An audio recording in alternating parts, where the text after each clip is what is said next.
Karena apa yang terjadi saudara, itu sepenghina Al-Quran yang namanya Rasmus Paludan saudara, yang membakar Al-Quran.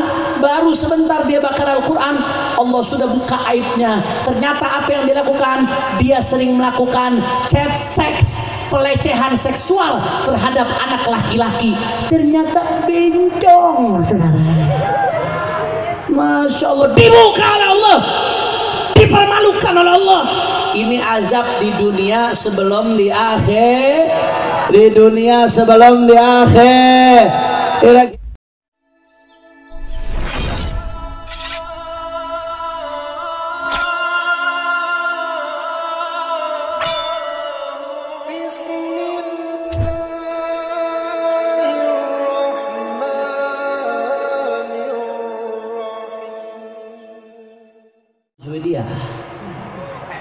Swedia, ujung genteng belok kanan. Swedia, Eropa, dibakar Al-Quran ibu bapak sekalian oleh seorang politikus yang bernama Rasmus Paludan, politikus kafir ekstrem kanan saudara, yang menunjukkan kebenciannya terhadap Islam. Bahkan penghinaan terhadap Al-Quran bukan hanya terjadi di Swedia, tapi juga terjadi di Denmark dan Belanda. Innalillahi. Saya mau tanya, jawab yang kompak. Masyarakat Sukabumi, Al-Quran dibakar, marah atau tidak? Tersinggung atau tidak? Geram atau tidak? Kita semua marah saudara. Akan tetapi kita juga ngambil ibrah dari ini semua saudara. Apa ibrah, pelajaran yang bisa kita ambil? Yang pertama saudara, bahwasanya Al-Quran itu mulia. Al-Quran itu mulia. Al-Quran itu agung. Al-Quran itu diagungkan oleh Allah. Karenanya saudara, siapapun yang memuliakan Al-Quran akan dimuliakan oleh Allah Subhanahu wa ta'ala. Tapi sebaliknya saudara, siapapun yang menghinakan Al-Quran akan dihinakan oleh Allah Subhanahu wa ta'ala saudara. Saya kasih contoh, apapun yang berkaitan dengan Al-Quran dimuliakan oleh Allah. Tempat berkaitan dengan Al-Quran dimuliakan oleh Allah.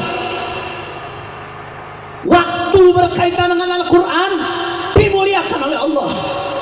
Sosok berkaitan dengan Al-Quran juga dimuliakan oleh Allah Subhanahu wa ta'ala. Kalau berkaitan dengan Quran dimuliakan oleh Allah. Makanya Nabi bersabda dalam hadisnya tentang rumah terbaik. Bapak ibu sekalian, bagaimana itu rumah terbaik? Apakah rumah yang paling besar? Bukan. Apakah rumah yang paling mewah? Bukan. Apakah rumah yang adanya di tengah kota? Bukan. Apa kata Nabi saudara? Al-baitul ladzi quri'a fihi al-Quran yatara li ahli as-sama' kama tatara an-nujum li ahli al-ard. Kata Nabi sallallahu alaihi wasallam, rumah yang di dalamnya dibacakan Al-Quran, ya tara li ahli as-sama, rumahnya akan nampak terang benderang bagi penduduk langit, kama yatara an-nujum li ahli al-ard, sebagaimana nampak terang benderangnya bintang bagi penduduk bumi saudara. Kita penduduk bumi bisa melihat bintang dengan jelas, dengan terang benderang, asalkan awan tidak mendung saudara. Begitu pula penduduk langit bisa melihat rumah-rumah yang dibacakan di dalamnya Al-Quran, terang, bercahaya di langit, terkenal rumahnya saudara. Walaupun rumahnya udah reot, walaupun rumahnya masih ngutang, walaupun masih kredit, walaupun di tengah desa, walaupun di tengah hutan, tapi kalau dibacakan dalamnya Al-Quran terang benderang, Mudah-mudahan rumah kita diterangi dengan cahaya Al-Quran insyaallah.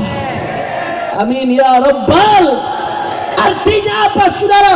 Tempat kalau berkaitan dengan Quran dimuliakan oleh Allah berkat Al-Quran. Itu baru tempat satu saudara. Tempat turunnya Al-Quran, Makkah dan Madinah, mahbatul wahyi, tempat turunnya Al-Quran saudara. Ayat-ayat Makkiyah turun sebelum Nabi hijrah, ayat-ayat Madaniyah turun setelah Nabi hijrah saudara. 23 tahun turun secara berangsur-angsur di Makkah dan Madinah. Sampai sekarang Makkah dan Madinah disebut dengan mahbatul wahyi, tempat turunnya Al-Quran saudara. Makkah dan Madinah dimuliakan oleh Allah, salah satunya berkat Al-Quran. Mudah-mudahan semua yang ada di sini yang mengaminkan bisa berangkat ke Makkah insyaallah, bisa umrah, bisa haji, bisa ziarah Nabi Muhammad. Amin ya rabbal. Tempat berkaitan dengan Al-Quran dimuliakan oleh Allah. Kita bicara apa lagi? Waktu. Waktu kalau berkaitan dengan Al-Quran dimuliakan oleh Allah saudara. Bulan yang paling mulia. Bulan apa yang paling mulia? Bulan apa? Ini kok diam semua? Bulan apa? Januari. Bulan Ramadan. Kenapa Ramadan jadi bulan paling mulia? Allah buka rahasianya dalam Al-Quran. Syahrul Ramadan alladzi unzila fihil Quran. Bulan Ramadan kata Allah adalah bulan yang pertama kali di situ diturunkan Al-Quran saudara. Berkat Al-Quran Ramadan menjadi bulan yang paling mulia ibadah Allah. Malam paling mulia malam Lailatul Qadar, betul? Mudah-mudahan kita semua mendapatkan Lailatul Qadar tahun ini insyaallah. Khairum min alfi syahr, lebih baik dari 1000 bulan saudara. Kenapa Lailatul Qadar menjadi malam yang paling mulia? Kenapa lebih baik dari malam-malam yang lainnya? Bahkan lebih baik dari 1000 bulan saudara. Allah yang nyatakan dalam Al-Quran, inna anzalnahu fi lailatul qadar. Allah menyatakan dalam Al-Quran, sesungguhnya kami turunkan Al-Quran di malam Lailatul Qadar. Gara-gara turunkan Al-Quran di dalamnya, Lailatul Qadar menjadi malam paling mulia berkat Al-Quran. Waktu berkaitan dengan Al-Quran menjadi waktu paling mulia. Sosok manusia, zat, kalau sudah berkaitan dengan Al-Quran menjadi zat yang paling mulia saudara. Manusia yang paling mulia siapa? Apakah yang paling kaya? Bukan. Apakah yang jabatannya paling tinggi? Bukan. Apakah yang paling terkenal? Bukan. Apa kata Nabi? Khairukum man ta'allama al-Qur'ana wa 'allamah. Sebaik-baiknya kalian adalah yang belajar Al-Quran dan mengajarkan Al-Quran. Makanya hati-hati saudara. Itu ustadz-ustadz ajangan-ajangan yang di kampung yang mengajarkan Al-Quran, bahkan mengajarkan dari alif bata saudara. Jangan pernah anda anggap remeh saudara. Jangan pernah anda hinakan, karena mereka adalah orang-orang yang dimuliakan oleh Allah dengan lisannya baginda Nabi besar Muhammad. Kata Nabi Muhammad, khairukum man ta'allama al-Quran wa 'allamah. Sebaik-baiknya kalian yang belajar Al-Quran lalu dan mengajarkan Al-Quran saudara. Makanya itu ustaz-ustaz yang mengajarkan Al-Quran walaupun di kampung-kampung itu orang-orang mulia. Yang mengatakan mereka mulia bukan Hanif Al-Attas, bukan saya. Yang mengatakan mereka mulia adalah Sayyiduna Muhammad sallallahu alaihi wasallam. Jangan sampai kita kurang adab, jangan sampai kita kurang akhlak. Giliran ada ulama datang dari luar kota, mentang-mentang mobilnya bagus, mentang-mentang mobilnya mentereng, kita muliakan, sambut sedemikian rupa. Giliran ada ustadz, kiai, ajengan di kampung hartanya seadanya, rumahnya sederhana, mengajarkan Al-Quran, kau remehkan. Hati-hati saudara. Itu mereka ustaz-ustaz yang mengajarkan Al-Quran, ajangan-ajangan di kampung-kampung yang mengajarkan Al-Quran. Mereka adalah orang-orang yang dimuliakan oleh baginda Nabi besar Muhammad sallallahu alaihi wasallam. Kenapa? Karena berkaitan dengan Al-Quran, saudara. Malaikat yang paling mulia, malaikat Jibril. Kenapa malaikat Jibril menjadi sosok paling mulia, saudara? Karena tugasnya bawa wahyu, saudara. Wahyu yang paling mulia adalah Al-Quran. Masya Allah. Artinya apa? Malaikat Jibril menjadi malaikat yang paling mulia karena tugasnya berhubungan dengan Al-Quran. Bahkan Rasul yang paling mulia, Sayyiduna wa Maulana Muhammad, beliau mendapatkan wahyu Al-Quran, wahyu termulia Allah turunkan untuk Rasul yang paling mulia, Sayyiduna Muhammad sallallahu alaihi wasallam. Oleh karena itu saudara, kembali ke apa yang saya katakan tadi, waktu kalau berkaitan dengan Quran menjadi waktu yang paling mulia, saudara. Tempat berkaitan dengan Al-Quran menjadi tempat yang paling mulia, saudara. Sosok kalau berkaitan dengan Al-Quran menjadi sosok yang paling mulia. Apapun yang berkaitan dengan Al-Quran akan dimuliakan oleh Allah subhanahu wa ta'ala. Bahkan kulit sekalipun, saudara, kertas sekalipun yang tidak ada harganya, kalau sudah menjadi lembaran Al-Quran, sudah menjadi cover Al-Quran, sekalipun sudah copot dari Al-Qurannya, haram untuk dihinakan. Kenapa? Karena dia bagian daripada Al-Quran, saudara. Apapun yang berkaitan dengan Quran dimuliakan oleh Allah subhanahu wa ta'ala, saudara. Oleh karena itu saudara-saudara sekalian, sekali lagi saya tegaskan, siapapun yang memuliakan Al-Quran, baik dengan membacanya, atau dengan mengajarkannya, atau dengan menyebarkannya, atau dengan memperjuangkannya, atau memperjuangkan hukum-hukumnya, atau dengan membela kehormatannya, siapapun yang membela Al-Quran, memuliakan Al-Quran, akan dimuliakan oleh Allah subhanahu wa ta'ala. Tapi sebaliknya, siapapun yang menghinakan Al-Quran akan dihinakan oleh Allah dari dunia sampai di akhirat, saudara. Takbir, takbir. Kira-kira sampai sini jelas atau tidak? Sadayana parantos ngartos. Alhamdulillah. Makanya yang memuliakan Al-Quran menjadi yang menghinakan Al-Quran menjadi Saya mau tanya, andai ada orang menghinakan Al-Quran, apakah Al-Qurannya menjadi hina? Apakah Al-Qurannya menjadi rendah? Yang rendah Al-Quran atau penghina? Yang rendah, yang hina Al-Quran atau penghina? Takbir. Makanya saudara, saat ini orang-orang barat, khususnya di Swedia, Rasmus Paludan ini, saudara, dan yang mendukung perbuatannya, saudara. Karena ada sebagian yang mendukung perbuatannya, saudara. Rasmus Paludan yang membakar Al-Quran di Swedia, yang membuat umat Islam sedunia marah. Pada hakikatnya dia bukan sedang menghinakan Al-Quran, tapi hakikatnya dia sedang menghinakan dirinya sendiri, saudara. Dia sedang merendahkan dirinya, dia merendahkan kaumnya, dan dia sedang merendahkan bangsanya, saudara. Ibadah Allah cukuplah sebagai salah satu kehinaan untuk barat ini. Apa salah satu kehinaannya? Saat ini masyarakat dunia, Bapak Ibu sekalian, masyarakat dunia rame-rame menyaksikan bagaimana barat ini punya standar ganda, saudara. Barat yang selalu mengatakan respect, saling menghormati, anti diskriminasi. Barat yang selalu bicara tentang hak asasi manusia. Barat yang selalu bicara saling menghargai perbedaan. Tapi apa yang terjadi? Mereka punya standar ganda. Standar ganda ini, Bu, Pak, bahasa lembutnya, bahasa sedangnya muka dua, bahasa kencangnya munafik, saudara.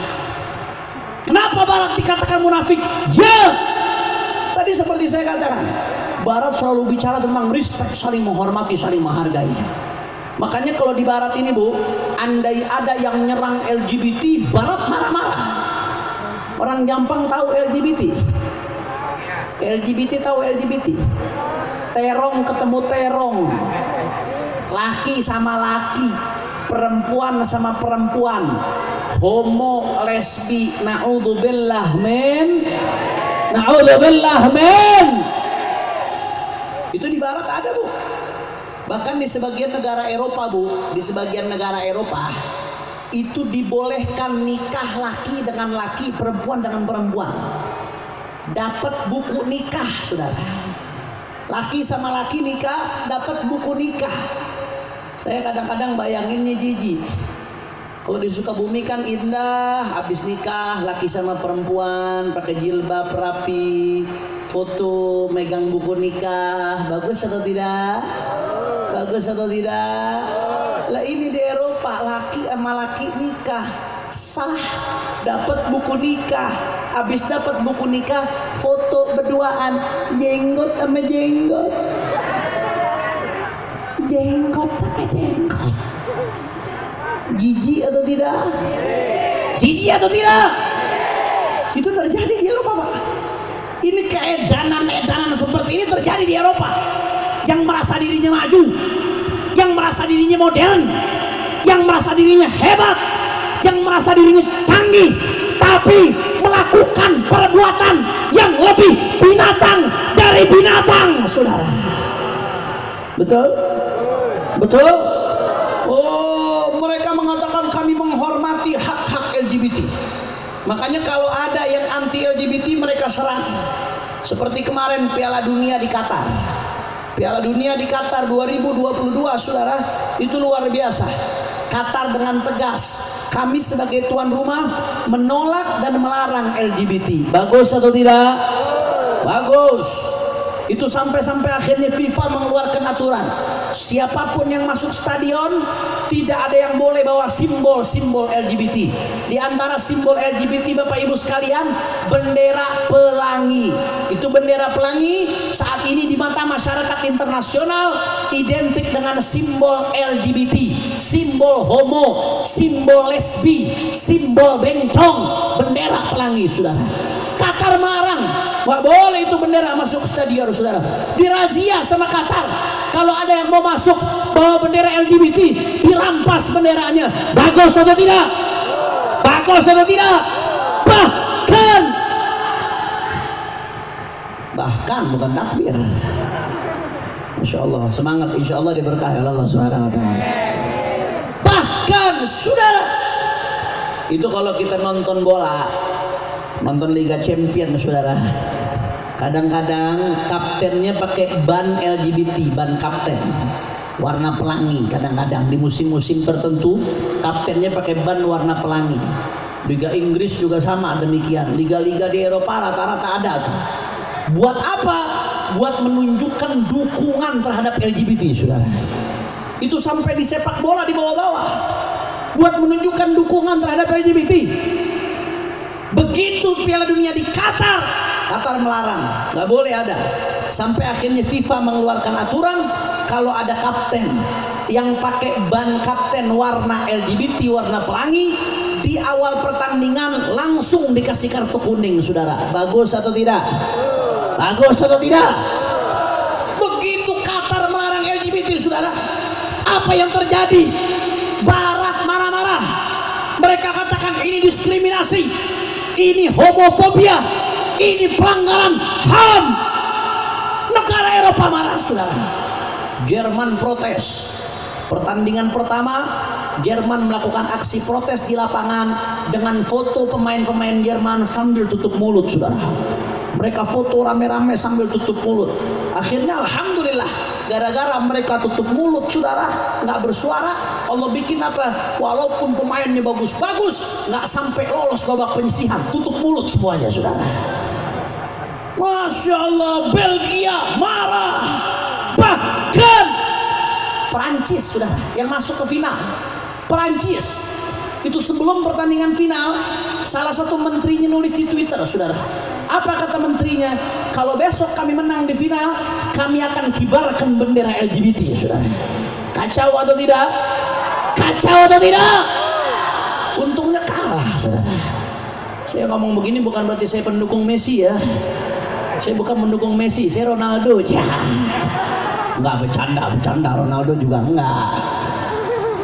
Artinya apa? Mereka terang-terangan dukung LGBT, saudara. Luar biasa.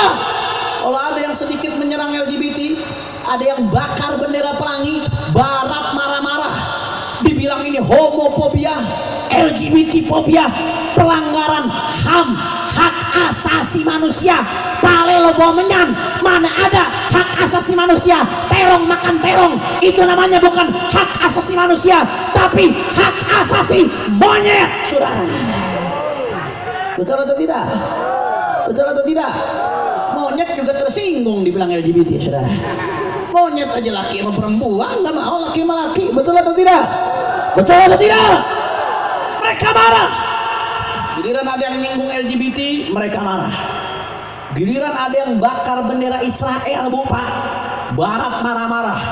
Oh, ini Yahudi fobia, ini diskriminasi.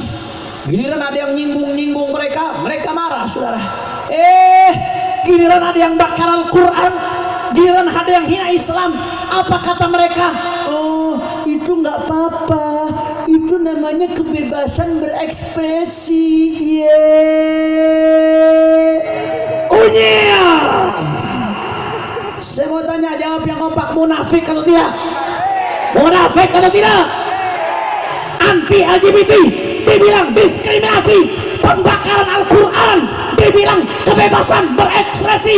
Munafik. Masya Allah, saudara.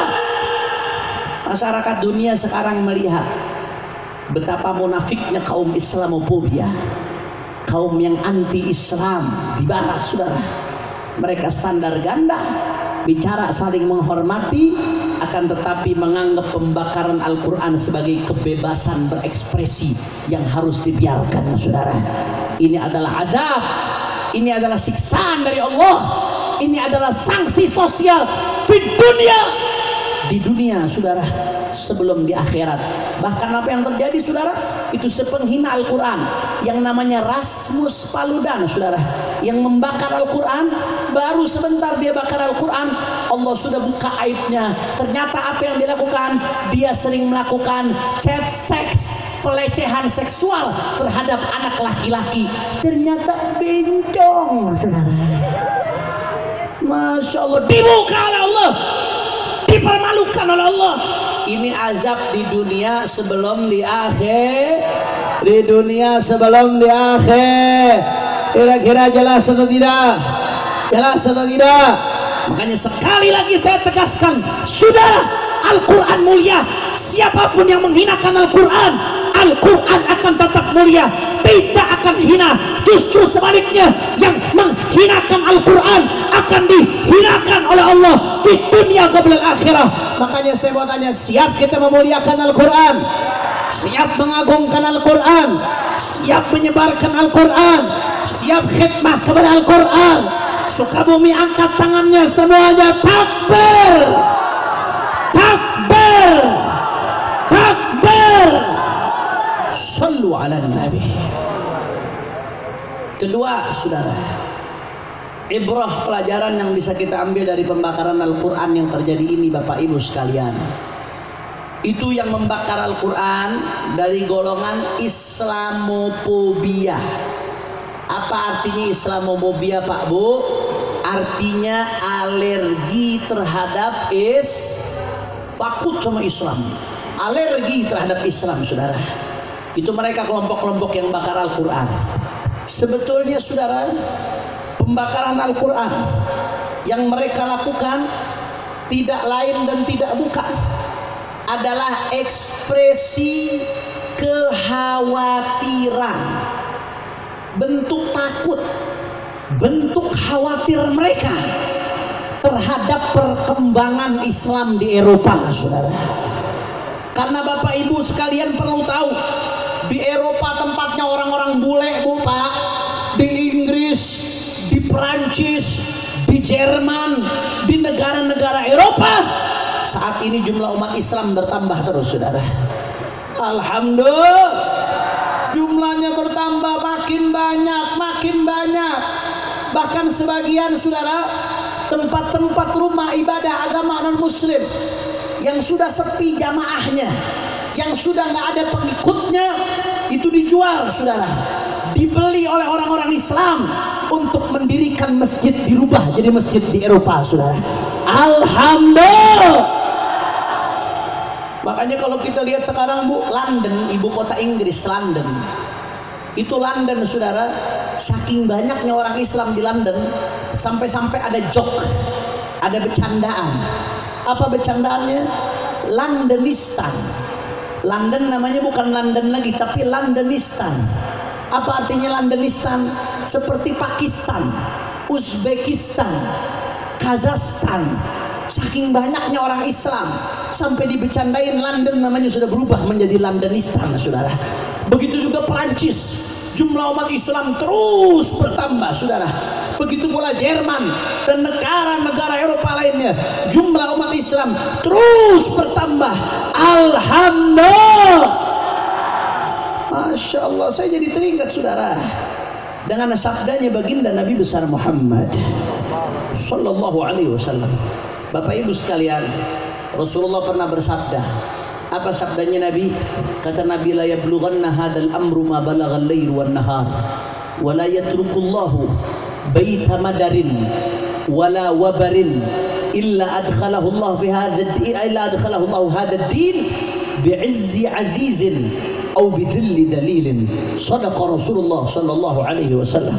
Kata Rasulullah sallallahu alaihi wasallam, Bapak Ibu sekalian, waktu itu Rasulullah ada di Mekah, di Madinah, di tengah-tengah padang pasir, jauh dari Eropa, jauh dari Asia Tenggara, Asia Timur dan lain sebagainya, saudara, jauh dari Amerika. Tapi Rasulullah mengatakan saat itu, saudara, la yablughanna hadzal amru ma balagha al-lail wan nahar. Kata Rasulullah SAW, agama Islam ini yang aku bawa akan sampai kepada semua titik yang dijangkau oleh siang dan malam, saudara. Di mana titik dijangkau oleh siang dan malam, di situ Islam akan sampai, saudara. Saya mau tanya sedunia nih, dari masyrik ke maghrib, dari barat ke timur, utara ke selatan, apa ada tempat yang nggak dijangkau oleh siang dan malam? Nggak ada. Semuanya dijangkau oleh siang dan malam. Semuanya pasti ada siang ada malam. Walaupun kadang-kadang beda-beda. Ada benua-benua yang siangnya lebih sebentar, malamnya lebih panjang. Ada benua-benua yang malamnya lebih sebentar, siangnya lebih panjang, saudara. Itu beda-beda, tergantung daripada posisi bujur dan sebagainya tempat-tempat tersebut, saudara.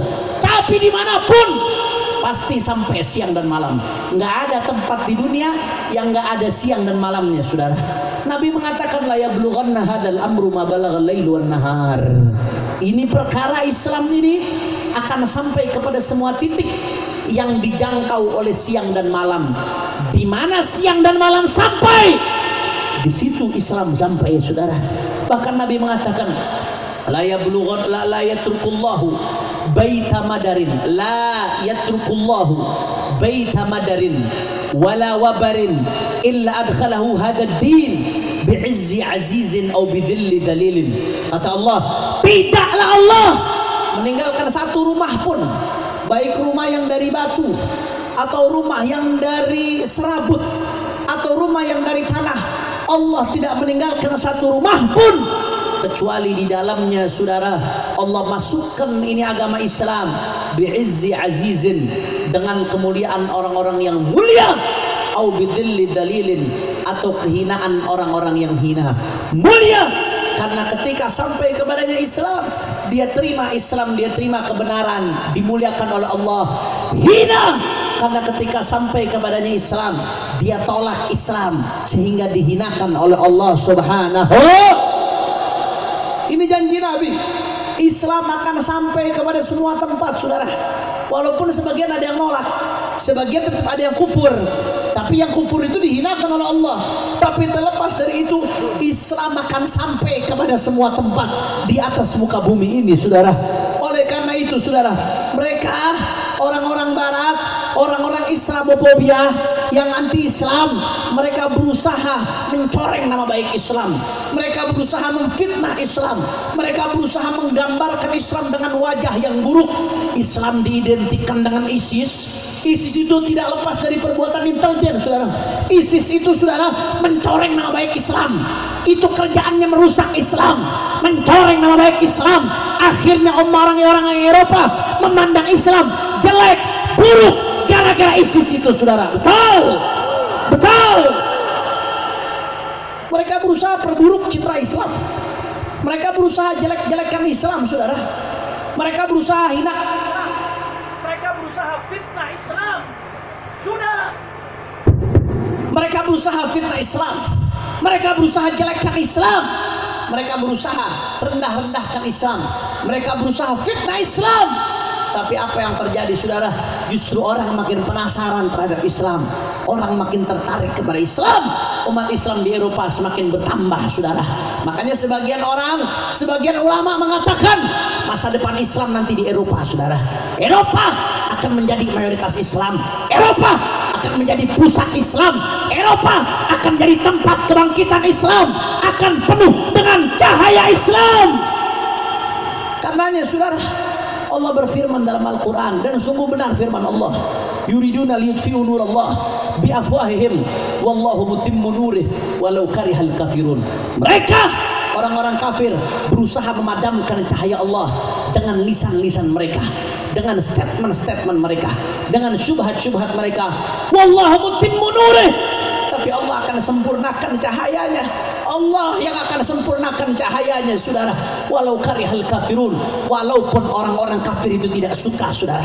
Karenanya saya yakin demi Allah biidznillah, dengan kebesaran Allah, saya yakin saudara, hari ini satu Al-Quran dibakar di Eropa, maka besok saudara puluhan juta Al-Quran akan masuk ke rumah-rumah orang Eropa, dan mereka akan masuk ke agamanya Allah saudara.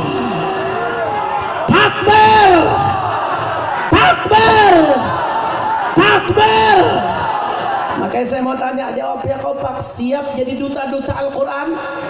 Siap jadi penyebar Al-Quran? Siap jadi pembela Al-Quran? Siap jadi penolong Al-Quran? Siap jadi penyebar Al-Quran? Siap jadi pejuang Al-Quran? Semua angkat tangannya. Allahu Akbar, Allahu Akbar, Allahu Akbar. Sallu ala Nabi. Yang terakhir saudara, yang terakhir sebagai penutup saudara, sebetulnya kejadian pembakaran Al-Quran dan kejadian-kejadian sejenis, penghinaan terhadap Islam, penghinaan terhadap syariat, penghinaan terhadap iman saudara, sebetulnya kejadian-kejadian seperti ini adalah ujian keimanan kita saudara. Sejauh mana keimanan kita, setebal mana keimanan kita, sehingga kita marah tidak terima kalau Al-Quran dihinakan, Islam direndahkan saudara. Sebab penghinaan Al-Quran minal munkarat bal min akbaril munkarat, termasuk kemunkaran paling besar. Sedangkan Allah, Nabi sudah mengatakan dalam hadisnya, man ra'a minkum munkara falyughayyirhu biyadihi. Siapa yang lihat kemunkaran, kata Nabi, hendaknya dia merubah dengan tangannya. Fa in lam yastati, kalau nggak bisa merubah dengan tangannya, fa bilisanihi, hendaknya dia rubah dengan lisannya. Fa in lam yastati fa biqalbihi, kalau dia nggak bisa dengan lisannya, minimal hatinya marah. Kalau lihat kemunkaran, kata Nabi, minimal hatinya marah, hatinya ingkar. Jangan menerima begitu saja, jangan diam saja seolah-olah nggak ada apa-apa. Itu minimal kata Nabi, sekurang-kurangnya minimal hatinya marah saudara. Wadzalika adhaful iman, orang yang hanya marah dengan hati tapi tidak marah dengan lisan atau dengan tangan, kata Nabi, wadzalika adhaful iman, itu adalah selemah-lemahnya iman. Ibadallah saudara, kalau yang hatinya ingkar saja selemah-lemahnya iman, lantas bagaimana yang hatinya nggak marah sama sekali dengan terjadinya penghinaan terhadap Islam, penghinaan terhadap agama saudara? Berarti sudah tidak ada iman di hatinya. Ibadallah, na'udzubillah min Makanya nggak heran kalau ulama besar Indonesia, Buya Hamka, pimpinan MUI pertama dalam sejarah Indonesia, saudara. Buya Hamka yang menulis tafsir Al-Azhar. Apa kata Buya Hamka? Kalau kau diam, tidak marah melihat agamamu dihina, maka ganti pakaianmu dengan kain kafan. Kenapa Buya Hamka mengatakan ganti pakaianmu dengan kain kafan? Seolah-olah isyarat, berarti kamu ini sudah ibarat mayat, kamu ini bangkai yang berjalan, hati kamu sudah mati. Al-Quran dihina, agama dihina, kau diam, kau tidak marah, hatimu sudah mati. Masya Allah. Makanya Imam Syafi'i, saudara, Imam Syafi'i sampai mengatakan, apa kata Imam Syafi'i? Man istughdiba wa lam yaghdab fahuwa himar, kata Imam Syafi'i.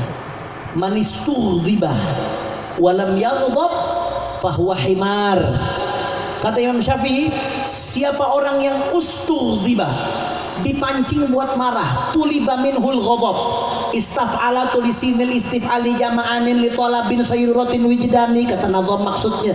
Wazan istaf'ala di sini bermakna talab, ay tuliba minhul ghadab, siapa yang dituntut untuk marah, walam yaghdab, tapi dia nggak marah, agamanya dihina, agamanya direndahkan, syariatnya direndahkan, ulamanya direndahkan, dia tidak marah.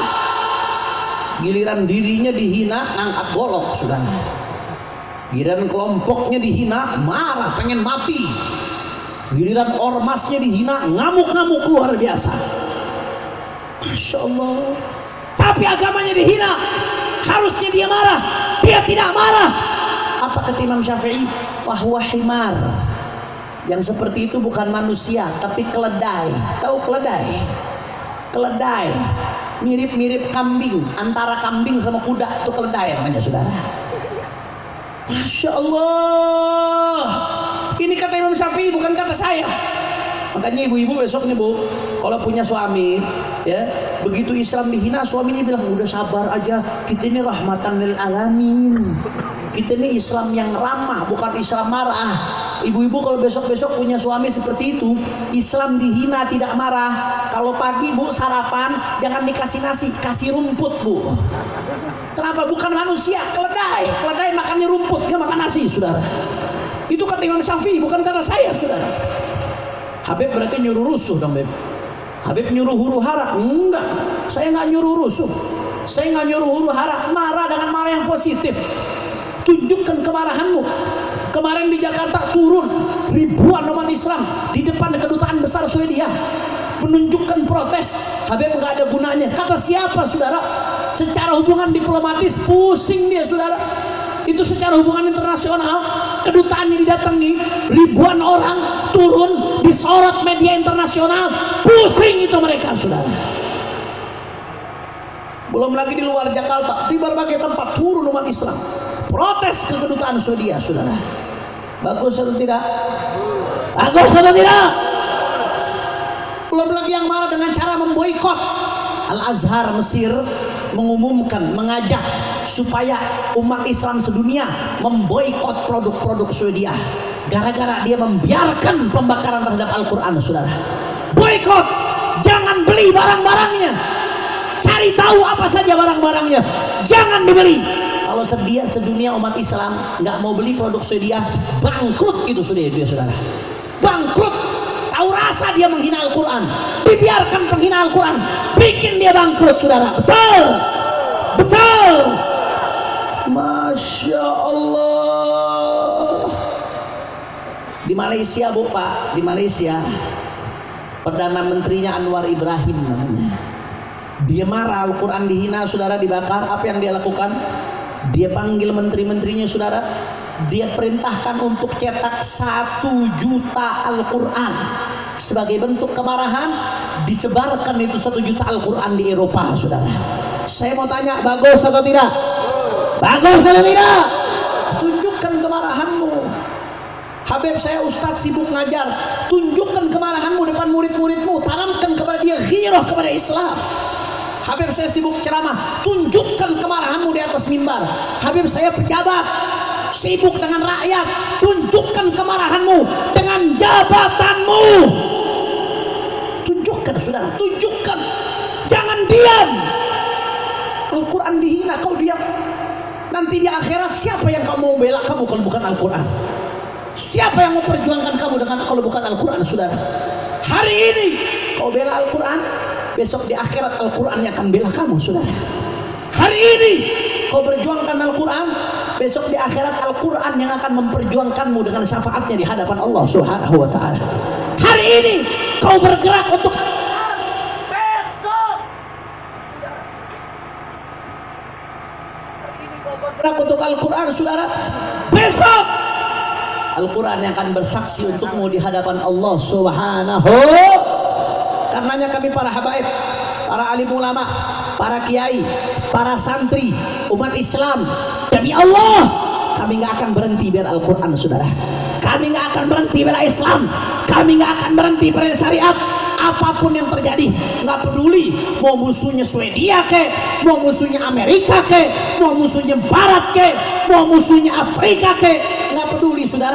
Mau musuhnya alien sekalipun, mau musuhnya planet Mars sekalipun, kami akan terus bela Islam. Kami nggak peduli, kami nggak takut dituduh teroris, tidak takut dituduh radikalis, tidak takut dituduh ekstremis. Demi Allah, apapun yang terjadi tidak akan mundur bela Al-Quran. Kaki jadi kepala, kepala jadi kaki, dicaci, dimaki, dihina, dipenjara, dibunuh sekalipun, tidak akan pernah mundur sampai tetes darah penghabisan, saudara. Takbir, takbir, takbir. Maka saya mau tanya sekali lagi, jawab yang kompak. Sukabumi siap bela Al-Quran? Orang keras siap bela Al-Quran? Siap perjuangkan Al-Quran? Siap mati untuk Al-Quran? Siap berjuang untuk Al-Quran? Siap sampai tetes darah terakhir untuk Al-Quran? Yakin? Betul? Semua Sukabumi angkat tangannya. Allahu Akbar, Allahu Akbar, Allahu Akbar. Sallu ala Nabi. Dan terakhir sebagai penutup, saudara, karena sudah mau jam 11, saya juga harus pulang ke Jakarta. Doain biar panjang umur, sehat walafiat. Terakhir sebagai penutup, saudara, saya mohon doa.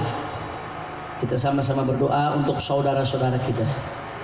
Kemarin kita baru saja ditimpa musibah gempa di Cianjur. Inna lillahi wa inna ilaihi raji'un. Dan sekarang lagi-lagi kita umat Islam ditimpa musibah gempa.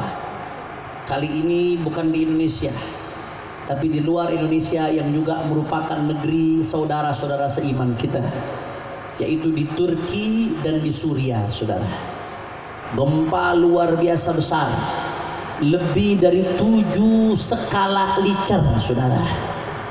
Yang info yang kami dapatkan sampai saat ini, yang meninggal dunia sudah lebih dari 10.000 orang, saudara.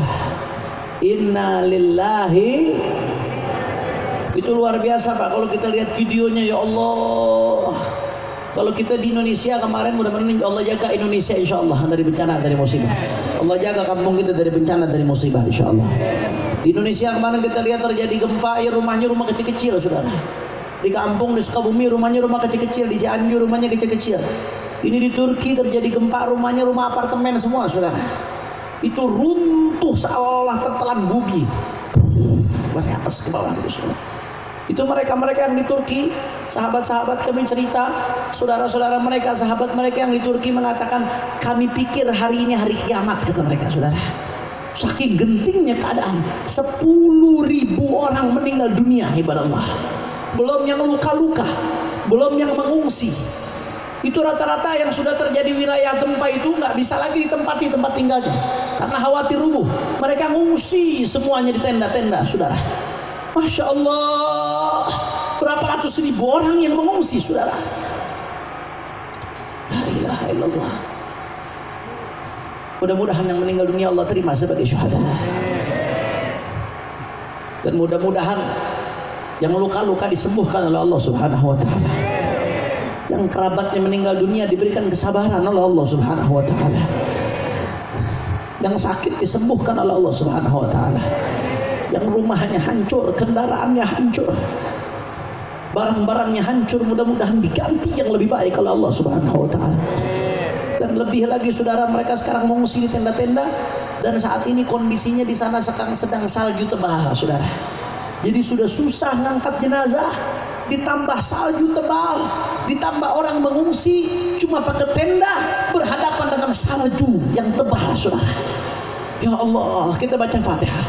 Mudah-mudahan mereka diberikan kekuatan oleh Allah Subhanahu wa taala. Dan mudah-mudahan insyaallah, mudah-mudahan semua negara-negara umat Islam mudah-mudahan diselamatkan oleh Allah Subhanahu wa taala. Diselamatkan oleh Allah Subhanahu wa taala. Ala hadhihi niyyah wa li kulli niyyah salihah wa ila hadratin Nabi Muhammad sallallahu alaihi wasallam bisirril Fatihah. A'udzu billahi minasyaitonir rajim. Bismillahirrahmanirrahim. Alhamdulillahirabbil alamin arrahmanir rahim maliki iyyaka na'budu wa iyyaka nasta'in. Ihdinas siratal mustaqim siratal ladzina an'amta 'alaihim ghairil maghdubi 'alaihim waladdallin. Amin. Karenanya mari sama-sama doakan kami dari Front Persaudaraan Islam. Saat ini kami sedang mencari jalur tercepat untuk menyampaikan bantuan ke Turki dan ke Suriah yang terdampak. Jalur yang cepat, aman, resmi saudara. Di antaranya lewat Mercy dan lewat lembaga-lembaga kemanusiaan lainnya yang cepat, aman, dan yang resmi saudara. Kami sedang berusaha bagaimana caranya bisa menyampaikan bantuan. Karenanya sebelum saya tutup, sambil kita baca sholawat, kita sama-sama keluarkan yang ada di kantong kita, bantu saudara-saudara kita. Kumpulkan nanti bantuan dari masyarakat Jampang Surade, berapapun yang didapatkan kita akan sampaikan ke saudara-saudara kita yang di Turki. Mudah-mudahan ini menjadi saksi bahwasanya kita membela, menolong saudara kita sesama muslim ketika mendapatkan musibah, sehingga nanti ketika susah kita dibantu oleh Allah Subhanahu wa ta'ala. Ya sama-sama sambil baca sholawat, semuanya sambil baca sholawat. Habib Hashim dibantu sambil baca sholawat. Ayo semuanya sama-sama keluarkan. Laskar boleh ada yang gelar sorban, ini pakai sorban anak, keliling gelar sorban.